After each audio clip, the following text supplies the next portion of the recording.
దేవుని అతి ప్రశస్త నామమునకు మహిమ కలుగును గాక. దేవదేవుని ఘనతను ఆపరించి మన ప్రభువుకు సన్నిధులు చెప్పడానికి మన దేవుడు మనకు అనుగ్రహించిన సహాయం కోసం వందనాలు. మండల కాలంలో మరొక రోజు 26వ రోజు శుభాలను నేను మీకు తెలియజేస్తున్నాను. పరిశుద్ధ లేఖన భాగంలో ఆదికాండం 39వ అధ్యాయం 16వ వచనం మొదలు 20వ వచనం వరకు ఉన్నటువంటి లేఖన భాగం, మత్తయి సువార్త 26వ అధ్యాయం 47వ వచనం మొదలు 56 వరకు ఉన్నటువంటి లేఖన భాగము, 142వ కీర్తన ఉత్తర ప్రత్యుత్తర భాగంగా మనం గమనం చేస్తున్నాము.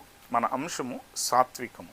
సాత్వికం అనేటువంటి మాటను గమనం చేస్తూ ఉంటే సులభంగా మనకు అర్థమయ్యే మాటల్లో తగ్గింపు జీవితం అనేటువంటి మాట మనం చూస్తాం. యేసుక్రీస్తు ప్రభువారు ఎలాంటి విధానంలో అంటే ఆయన పట్టబడే రాత్రి వేళ, అంటే ఈరోజు మన పాఠాన్ని మనం గమనం చేస్తూ ఉంటే ఆయనను పట్టుకొనటానికి ఇస్కరియోతు యోధ తాను వచ్చి ముద్దు పెట్టి ప్రభువును అప్పగించినటువంటి సత్యం ఇక్కడ జరుగుతూ ఉంది. ఈ సందర్భంలో జరిగే ప్రతి మాట మనం గమనం చేస్తూ ఉన్నప్పుడు ప్రభువారు వాస్తవానికి ఆయనలో ఉన్నటువంటి ప్రభావం బయలు వెళ్ళే స్థితి కూర్చున్నటువంటి స్థితితో కూడా దాన్ని అంచుకున్న స్థితి ఉంది.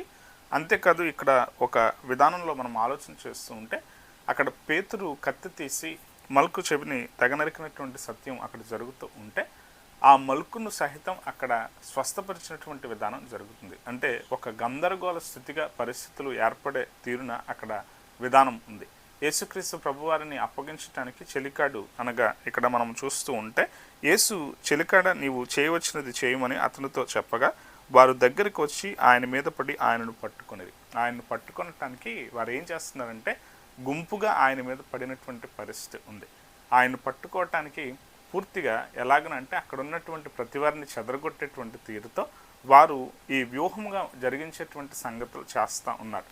అయితే ఇక్కడ మనం గమనం చేయాల్సినటువంటి విధానం, యేసుక్రీస్తు ప్రభువారు మాట్లాడుతూ ఆయన ఏం మాట్లాడుతున్నాడంటే పేతురును వారిస్తూ ఉన్నాడు, కత్తి వరలో పెట్టమని చెప్పాడు.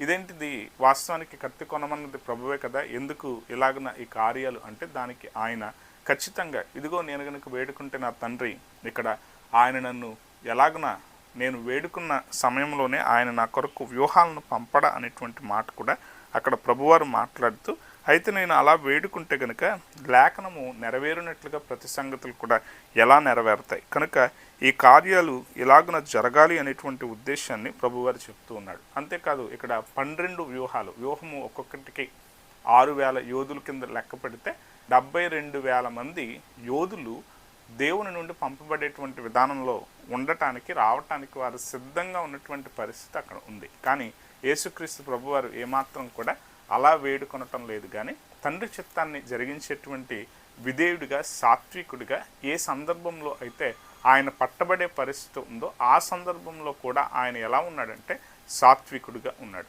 ఈరోజు మన బ్రతుకుల్లో మనం ఆలోచన చేయాలి. సాత్వికం అనేటువంటి మాట అది మన భావజాలాలలో దాన్ని అంగీకరించడం, తగ్గింపు జీవితం అనే మాట చాలా మార్లు వింటాం, కానీ దాన్ని పాటించే స్థితుల్లో మాత్రం మనం యథార్థత, నిబద్ధత, మనం జరిగించాల్సినటువంటి సంగతుల్లో ఏది న్యాయం, దేనికి నిజమైనటువంటి ప్రాధాన్యత, దేవునికి ముందు పెట్టాల్సినటువంటి విషయాలు, దేవుణ్ణి ముందుంచి మనం జరిగించాల్సిన కార్యాలు, వీటినన్నిటిలో కూడా మనం ఎలా ఉంటామంటే ముందు మన ఆశ, మన కోరిక, మనకున్నటువంటి స్థితులను మనం ముందు పెడతాం, కానీ ఎట్టి పరిస్థితుల్లో కూడా దేవునికి చెందాల్సిన ఘనత అనేటువంటి స్థితులకు వచ్చినటువంటి యోచనలు మనం చేయం.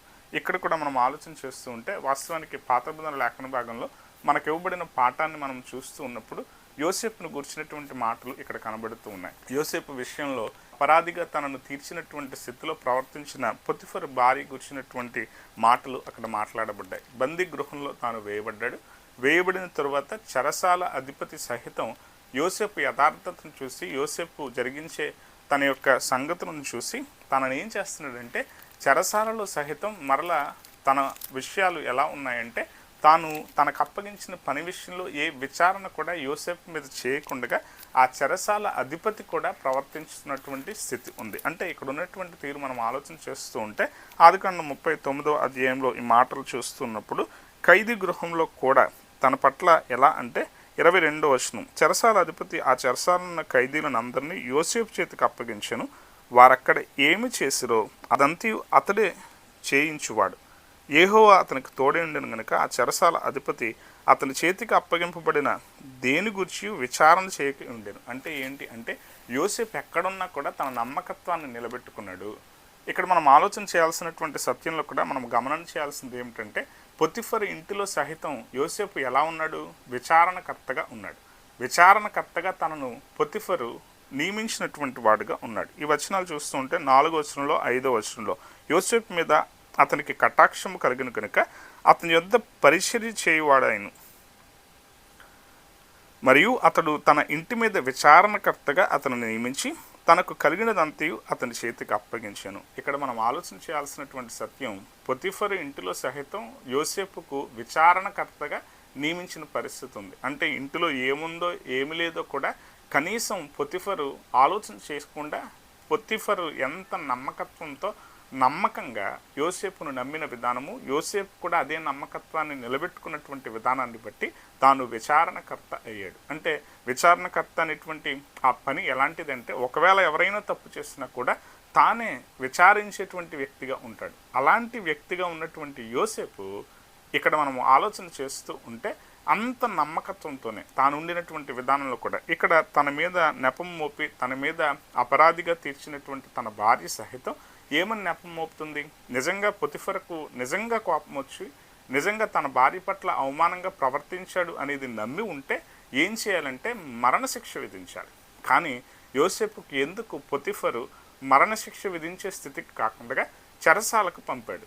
ఈ విధానం కనుక మనం ఆలోచన చేస్తూ ఉంటే తన భార్య కంటే కూడా యోసేపునే పొతిఫరు సహితం నమ్మాడు అనేది ఇక్కడ మనకు అర్థమవుతుంది. ఎందుకోసం అంటే ఇక్కడ మనం ఇంకొక ఆలోచన కూడా చేయాలి. ఎందుకు తన మీద అక్కడ తప్పు మోపినా కూడా యోసేపు మరల తన తప్పును అది ఎందుకు విచారణలోనికి నిలబడేటువంటి తీరు కొరకు మరలా పొతిఫరు ముందు నిల్చుండి ఇది ఇలా కాదు ఇలా జరిగిందనేటువంటి మాటలు ఎందుకు చెప్పలేదు? కారణం ఏంటో తెలుసా?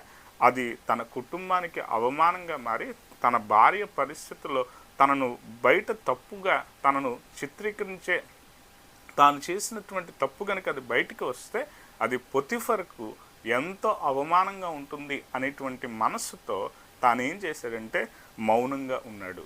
యోసేపు తన యథార్థతను ఎలా కాపాడుకున్న తీరులు ఉన్నాయి అని మనం ఆలోచన చేస్తూ ఉంటే ఇక్కడ చాలా స్పష్టంగా కొన్ని మాటలు అవి స్పష్టంగా మాట్లాడబడుతున్నటువంటి తీరులు చూస్తాం. ఈ విధానం ఎలా జరుగుతుందంటే తన భార్య తన మీద కన్ను వేసి ఎన్ని మార్లు అంటే అంతకుముందు కూడా చాలాసార్లు తాను అలాగున మాట్లాడుతూ వచ్చినటువంటి స్థితి గురించినటువంటి విషయాలు ఇక్కడ మాట్లాడుతూ ఉన్నాయి.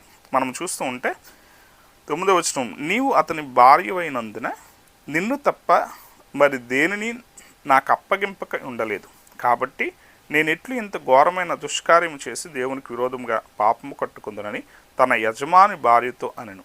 దినదినము ఆమె యోసేపుతో మాట్లాడుచుండెను కానీ అతడు ఆమెతో శయనించుటకైనను ఆమెతో నుండుటకైనను ఆమె మాట విన్నవాడు కాడు. తాను ఏం చేస్తున్నాడు? ఇది ఒకసారి జరిగిన తీరులో కాదు, తాను చాలాసార్లు మాట్లాడుతూ వచ్చింది. కానీ తాను మాట్లాడుతూ వచ్చినా కూడా పాపం అంటే భయంతో తాను ఏం చేస్తున్నాడు అంటే, ఇదిగో నేను నా యజమానికి ఎలా ద్రోహం చేస్తాను, నేనెందుకు నా దేవునికి నా యజమానికి వ్యతిరేకంగా ఈ పాపం చేసి నేను పాపాన్ని మూట కట్టుకోవాలి? ఈ నిశ్చయత ఈ యథార్థత యోసేపులో ఉంది కనుక తాను ఏం చేశాడంటే పాపం నుండి తాను దూరంగా పారిపోయాడు. ఇక్కడ మనం జ్ఞాపకం చేసుకోవాల్సినటువంటి విషయం ఎలాంటిదంటే తర్వాత వచనంలో కూడా చక్కగా ఆ మాటలు మాట్లాడబడుతున్నటువంటి స్థితి ఉంది. తాను ఏం చేశాడంటే తన వస్త్రాన్ని విడిచి పారిపోయాడు. అంటే వాస్తవానికి ఆ ఇంటిలో కూడా ఎవరూ లేని పరిస్థితి అక్కడ ఉంది. ఇంటిలో ఎవరూ లేని సమయాన తన పని నిమిత్తం తాను ఇంటిలోకి వెళ్ళాడు. అంటే అక్కడ ఒకవేళ తర్వాత విచారణ జరిగినా కూడా ఊరికే ఏమీ యోసేపు ఇంట్లోకి వెళ్ళలే, అనవసరంగా ఏమీ ఇంట్లోకి వెళ్ళలే. ఇంతకు ముందు నుంచి కూడా ఇలాంటి సంగతులు జరుగుతున్నాయని అక్కడ విచారణ చేస్తే విషయాలన్నీ కూడా బయటకు వస్తాయి. కానీ ఆ విచారణ జరిగితే కనుక అది ఏమవుతుందంటే తన యజమానునికి అది అవమానంగా ఉంటుంది.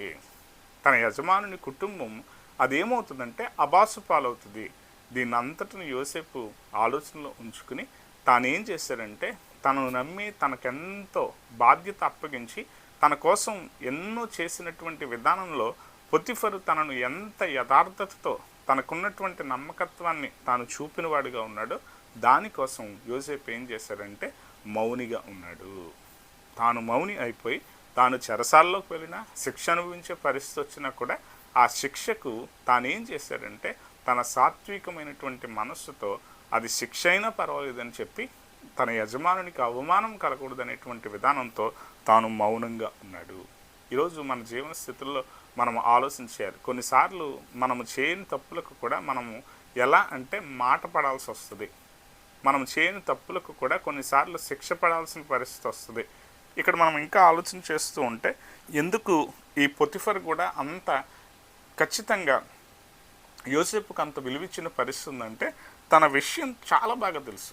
ఇంకా ఆలోచన చేస్తూ తాను పొందుకున్న దీవెన గురించి కూడా 5వ వచనంలో మాట్లాడుతున్న మాట, అతడు తన ఇంటి మీద ఉన్న తనకు కలిగినది అంతటి మీదను అతని విచారణకర్తగా నియమించిన కాలము మొదలుకొని యెహోవా యోసేపు నిమిత్తము ఆ ఐగుప్తుని ఇంటిని ఆశీర్వదించును. యెహోవా ఆశీర్వాదము ఇంటిలోనేమి పొలములోనేమి అతనికి కలిగిన సమస్తం మీద ఉండెను. ఇక్కడ మనం చూస్తూ ఉంటే ఈ 6వ వచనంలో కూడా అతడు తనకు కలిగినదంతయు యోసేపు చేతికి అప్పగించి తాను ఆహారము తినుటకు తప్ప తనకేమి ఉన్నదో ఏమి లేదో విచారించువాడు కాడు. తాను ఏం చేస్తున్నాడు, పొతిఫర్ పూర్తిగా ఇంకా తాను తినటం మరలా తాను వెళ్ళటం తప్ప, ఆహారం తినటానికి తప్ప తనకేమి ఉన్నదో ఏమి లేదో అనే సంగతులు ఎప్పుడు కూడా పట్టించుకోకుండా యోసేపును పూర్తిగా తన మీద ఆ బాధ్యతను అప్పగించినటువంటి విధానంలో అంత నమ్మకంగా యోసేపు ఉన్నాడు. అలాంటి వ్యక్తి ఈ తప్పు చేశాడంటే తాను ఎందుకు ఎలా అనేటువంటి ఆలోచనతో తాను ఏం చేశాడంటే, కోపం వచ్చింది, భార్య చెప్పిన మాట భార్య అలాగని అన్నీ కూడా ఏం చేసిందంటే మార్చి విషయాలన్నీ చెప్పింది. మార్చి ఆ సంగతులన్నిటినీ అప్పటిదాకా కూడా తన వస్త్రాన్ని తన చేతిలోనే ఉంచుకుని ఎప్పుడు యజమానుడు వస్తాడని తాను ప్రవర్తించిన ప్రవర్తన అంతా కూడా పొతిఫర్కి ఎలా ఉందంటే అనుమానంగానే ఉంది. అందుకోసమే తాను ఏం చేశాడంటే తాను మరణశిక్ష విధించకుండా, తాను ఏమాత్రం కూడా మరణానికి అప్పగించే తీరులో చేయకుండా, ఈ రోజుల్లో మనం పరిస్థితులను ఆలోచన చేస్తూ ఉంటే భార్య విషయంలో ఎవరైనా తప్పుగా ప్రవర్తించారు అని అంటే ఏం జరిగించే విధానం అంటే ముందు అతన్ని చంపటం అన్నట్టుగానే ఉంటుంది పరిస్థితి. అది మానేసి ఇక్కడ విచారణ చేసే ఛాయాగృహంలో ఉంచేటువంటి స్థితి అంటే తాను తప్పు చేసి ఉండడని ఆలోచన పొతిఫర్కు ఉంది. తన భార్య చెప్పిన మాట మీద పూర్తి నమ్మకం తనకు లేదు. ఈ స్థితిలో మనం ఆలోచన చేస్తూ ఉంటే ఎందుకోసం అంటే అది తన యథార్థతను కాపాడుకున్న యోసేపు ప్రవర్తనను బట్టి అది ఉంది. అంతేకాకుండా మనం చూస్తూ ఉంటే తరువాత వచనాల్లో కూడా చాలా స్పష్టంగా ఈ మాటలు మాట్లాడబడుతూ యోసేపు ఎలాగున అంటే తాను ఎక్కడున్నా కూడా తన యథార్థతను విడిచిపెట్టలే. అందుకోసం తన సాత్వికతను బట్టి, విధేయతను బట్టి, వినయాన్ని బట్టి చెరసాలలో సహితం తాను ఎలా ఉన్నాడంటే దేవుని కటాక్షం పొందుకున్నటువంటి విధార్థంలో తాను తన పాపం నుండి పారిపోయాడు తప్ప తాను చేసే పనిలో యథార్థతతో తాను జరిగించే కార్యాలను బట్టి చెరసాలలో కూడా తాను ఒక విచారణకర్తగానే ఉండేటువంటి పరిస్థితిలోనికి తన స్థితి వచ్చింది. ఈరోజు మన జీవితాల్లో కూడా మనం జ్ఞాపకం చేసుకోవాల్సింది అదే. మనం పాపం నుండి దూరంగా ఉండటానికి ఇష్టపడితే, మనం దేవుని యందు యథార్థతలో నిలబడటానికి ఇష్టపడితే, మన శరీర ఆశలు, శరీర కోరికల కంటే, మనకున్న ఆలోచనల కంటే దేవునికి ప్రాధాన్యమైనటువంటి భూమిక మనం ఇవ్వగలిగిన తీరులో మనం ఉండగలిగితే మనము దీవెన నొందిన వారం అవుతాము. 142వ కీర్తన మనం జ్ఞాపకం చేసుకుంటూ ఉంటే 142వ కీర్తనలో దావీదు అనుభవించిన కొన్ని అనుభవాల గురించినటువంటి విషయాలు స్పష్టతరం చేయబడ్డాయి. తాను ఎక్కడ ఈ మాటలు మాట్లాడుతున్నాడంటే గుహలో నుండి తాను ఈ మాటలు మాట్లాడుతున్నాడు. దావీదు ఈ మాటలను మాట్లాడేటప్పుడు తాను ఎంతో బాధతో ఉన్నాడు. తన చుట్టూ ఉన్నవారు ఎవరు కూడా తనను ఎరిగిన వారుగా కూడా లేనట్టుగా పరిస్థితులు ఉన్నాయి. ఈ పరిస్థితులు ఎక్కడ జరిగాయి, ఎలా జరిగాయి, ఏంటి అనేటువంటి విషయాలు కనుక ఒకసారి మనం ఆలోచన చేస్తూ ఉంటే ఈ 142వ కీర్తన తాను మాట్లాడేటప్పుడు చాలా విషయాలు తన ప్రాణం గురించి, తనకున్న బాధను గురించి, తానున్నటువంటి స్థితిలో తన కుడి ప్రక్కన కానీ 4వ వచనం, నా కుడి ప్రక్కను నిదానించి చూడుము, నన్ను ఎరిగిన వాడు ఒకడును నాకు లేకపోయాను, ఆశ్రయం ఏది నాకు దొరకలేదు, నా ఎడల జాలిపడివాడు ఒకడును లేడు. ఈ మాట కనుక మనం చూస్తూ ఉంటే తాను ఎక్కడ ఉన్నాడంటే ఈ శీర్షికలో గుహలో నున్నప్పుడు దావీదు చేసిన ప్రార్థన.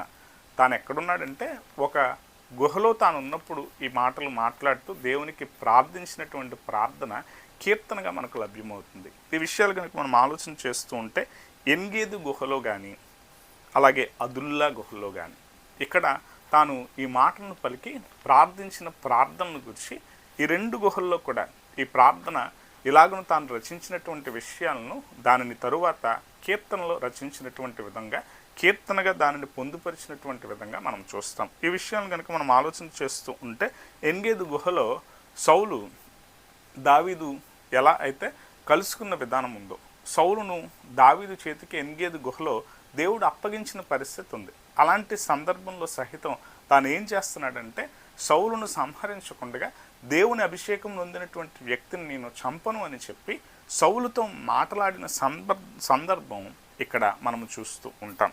ఆ సందర్భంలో దావీదు ప్రార్థన చేశాడు. అంతేకాకుండా మొదటి సమూయేలు 22వ అధ్యాయంలో 24వ అధ్యాయంలో ఎన్గేదు గుహలో జరిగినటువంటి సంభవాన్ని, అలాగే 22వ అధ్యాయంలో అదుల్లా గుహలో జరిగినటువంటి సంభవాన్ని మనం చూస్తాం. అదుల్లా గుహలో ఏం జరుగుతుంది అని మనం ఆలోచన చేస్తూ ఉంటే, అదుల్లా గుహలో వీరు కూడినప్పుడు దావీదు చెంతకి వచ్చిన వారు అందరూ కూడా ఎవరు అంటే ఆయా బాధల్లో ఉన్నవారు.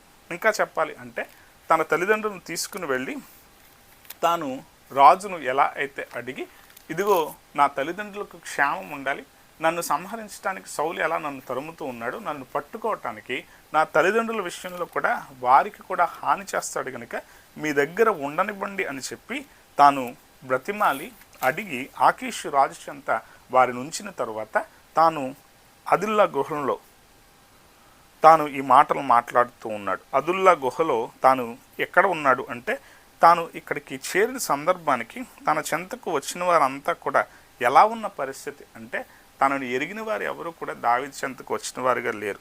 వారు ఎలా ఉన్నారంటే ఇబ్బందుల్లో ఉన్న వారందరూ కూడా తన చెంతకు వచ్చిన వారుగా ఉన్నారు. 2వ వచనం చూస్తుంటే, మరియు ఇబ్బంది గల వారందరూ, అప్పులు చేసుకున్న వారందరూ, అసమాధానముగా నుండి వారందరూ అతని యొద్ద కూడుకొనగా అతడు వారికి అధిపతి ఆయన. అతని యొద్ద ఎక్కువ తక్కువ 400 మంది వచ్చి ఉండరు. ఈ 400 మంది ఎవరంట? ఆయా ఇబ్బందుల్లో ఉన్నవారు, అప్పుల బాధల్లో పడినవారు. ఇక కుటుంబాన్ని ఆ బయట తిరిగితే, రాజ్యంలో ఉంటే ఆ అప్పులలో ఇబ్బందుల్లో ఉన్నటువంటి పరిస్థితి నుండి కుటుంబాలని అన్నిటినీ విడిచిపెట్టి ఇక పారిపోయి వేరు ప్రాంతంలో ఉన్నటువంటి పరిస్థితుల్లో అలా వచ్చినటువంటి వారు, వారంతా దావీదు చెంత ఉంటుండగా దావీదు దేవునికి స్తుతి చెల్లిస్తూ, ఇదిగో నా చెంత ఉన్న వారిని నేను అటు ఇటు చూస్తే, నా కుడి ప్రక్కన చూస్తే నాకు తెలిసిన వాళ్ళు ఎవరు లేరు, నేను నన్నెరిగిన వారుగా ఎవరు లేరు, కానీ వీరంతా నాకు కూడా ఉన్నారు. వీరు ఒకవేళ రేపు సౌలుకు వీరు అప్పగించేచ్చు, నన్ను ఎలాంటి పరిస్థితి అయినా రావచ్చు, అయినా కూడా నీవే నా దేవుడు, నీవు నన్ను ఖచ్చితంగా కాపాడే దేవుడు. 142వ కీర్తనలో చాలా మాటలు మాట్లాడుతూ తాను ఏమని మాట్లాడుతూ ఉన్నాడంటే, నన్ను తరిమే శత్రువులు నాకంటే శక్తి గలవారు, అయినా కూడా నీవు నన్ను కాపాడతావనే నమ్మికతో దావీదు గుహలో తాను ఏం చేస్తున్నాడంటే దేవునికి స్తుతి చెల్లిస్తూ ఈ పాటను తాను పాడుతున్నటువంటి వాడిగా ఉన్నాడు. ఈరోజు మన జీవితాల్లో మనం ఆలోచన చేయాల్సినటువంటి సత్యం, దేవుని నమ్ముకున్న విధానంలో మనం కష్టంలో ఉన్నా సరే యథార్థతను విడిచిపెట్టకుండా నీతిని న్యాయాన్ని కలిగి ఉండి మనము ఖచ్చితంగా దేవుణ్ణి గణపరిచే పాత్రలుగా ఉండటానికి ఆయన ఎలా అయితే విధేయతను గురించినటువంటి విషయంలో సాత్వికతను మనకు నేర్పించాడో ఆ గుణాన్ని కనుక మనం కలిగి ఉంటే మనం ఏమవుతామంటే ఖచ్చితంగా దేవుడు మనల్ని శ్రమల్లో నుండి కష్టంలో నుండి ఆయన విడిపిస్తాడు. ఈ సాత్వికత, దేవుని నమ్మకము, దేవుని యాజకునికి దేవుని చేత అభిషేకం పొందినటువంటి వ్యక్తికి నేను వేరుగా ఉండకూడదు అనేటువంటి తలంపు దావీదుకు ఉంది కనుక దావీదు ఆశీర్వాదం పొందాడు. మనం చూస్తూ ఉంటే మొదటి సమూయేలు గ్రంథం 24వ అధ్యాయంలో చూస్తూ ఉంటే తాను ప్రమాణం చేస్తున్నాడు. సౌలు ఇదిగో ఈ మాటలు మాట్లాడుతున్నాడు, ఇదిగో నా కుమారుడా దావీదా, ఇది నీస్వరమేనా అని చెప్పి తాను మాట్లాడటం మొదలుపెట్టి ఖచ్చితంగా దేవుడు నిన్ను ఇశ్రాయేలు మీద రాజుగా నిన్ను నియమిస్తాడు. 20వ వచనంలో ఈ మాటలు మనం చూస్తాం. నిశ్చయముగా నీవు రాజువనియు ఇశ్రాయేల్ రాజ్యం నీకు స్థిరపరచబడినని నాకు తెలియను, కాబట్టి తరువాత నా సంతతి వారిని నీవు నిర్మూలము చేయకుండానట్లు నా తండ్రి ఇంటిలో నుండి నా పేరు నీవు కొట్టివేయకుండానట్లు యెహోవా నామమున నాకు ప్రమాణం చేయము. దావీదుతో సౌలు ఏం చేస్తున్నాడంటే, సౌలుకు కూడా తనకు పూర్తిగా తెలుసు దేవుడు ఖచ్చితంగా ఈ కార్యం చేస్తాడని తెలుసు, దావీదు యథార్థత తెలుసు. ఇదిగో శత్రువు కనబడితే ఆ శత్రువును విడిచిపెట్టే వారిగా ఎవరైనా ఉంటారా, కానీ నువ్వు అది చేసావు. ఈ మాటలు ఎంత బాగా చెప్పాడో 19వ వచనం, ఒకరిని తన శత్రువు దొరికిన ఎడల మేలు చేసి పంపివేయినా ఈ దినమున నీవు నాకు చేసిన దాన్ని బట్టి యెహోవా ప్రతిగా నీకు మేలు చేయను గాక. ఇదిగో శత్రువుగా నిన్ను నేను చూస్తూ నిన్ను చంపటానికి తరుముతున్నా, కానీ నీ చేతికి నేను ఈరోజు చిక్కాను, కానీ నీవు నన్ను సంహరించలేదు, నాకు మేలు చేసి పంపుతూ ఉన్నావు. నాకు ప్రమాణం చేసి నా బిడలను నా తరువాత తరాన్ని నీవు నిర్మూలము చేయను అని చెప్పి నీవు ప్రమాణం చేస్తున్నావు. నువ్వు నాకు చేసిన మేలుకు దేవుడు ఖచ్చితంగా నీకు మేలు చేస్తాడు.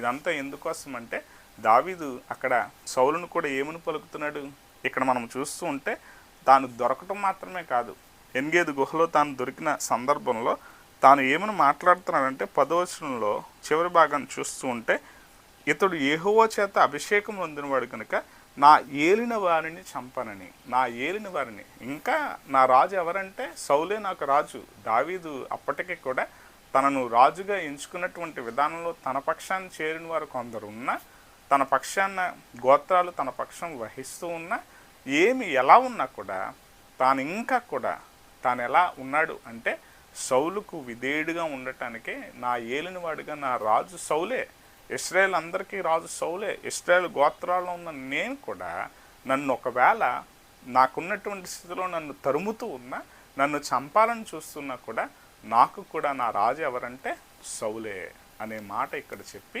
యెహోవా చేత అభిషేకం పొందిన వ్యక్తిని నేను చంపను అనేటువంటి మాట తాను తెలియచేస్తున్నాడు. సాత్వికాన్ని ఎప్పుడు కూడా తాను విడిచిపెట్టలేదంటే మరణ సమయంలో, కష్ట సమయంలో కూడా ఆ విధేయతను తాను విడిచిపెట్టలేదు. దేవుని చిత్తాన్ని నెరవేర్చే విధేయతగా ఉన్న స్థితిని, దేవుడే నన్ను హెచ్చించాలి, దేవుడు ఆ సమయంలో ఏ సమయం అయితే నాకు ఇస్తాడో ఆ సమయం ప్రకారంగానే దేవుడు నన్ను కాపాడాలి అని చెప్పి దావీదు తన సాత్వికాన్ని విడిచిపెట్టక ఉన్నాడు. యేసుక్రీస్తు ప్రభువారు కూడా దేవుని చిత్తం నెరవేరాలి.